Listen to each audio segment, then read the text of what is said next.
nous impressionne car il semble impeccable, mais est-ce bien ce que l'Église nous propose quand elle parle des saints? Être saint, ce n'est pas être un Superman de la morale, ni même un super-héros tout court. Être saint, c'est dire oui à Dieu tel qu'on est. C'est accepter d'entrer dans une aventure avec Dieu, accepter de se laisser façonner par lui et devenir le reflet de sa sainteté. Je ne suis pas un saint, dit-on parfois avec l'air triste de celui qui subit un échec. En effet, Dieu seul est saint, et il propose à tous d'entrer dans son projet de vie, dans l'amour qui nous fait grandir. Qui que nous soyons, nous avons en nous une part du divin, qui ne demande qu'à s'épanouir si nous le voulons bien. Le prix à payer? Accepter de se laisser conduire par le Christ.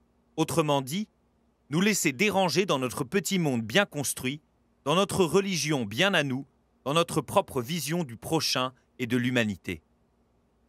Devenir saint à la suite du Christ, ce n'est pas être un prix Nobel de vertu.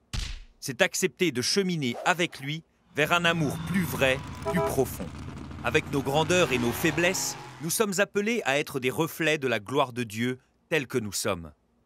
Être saint, c'est faire confiance au Christ, qui sollicite ce qu'il y a de meilleur en nous pour construire un monde plus juste, plus humain.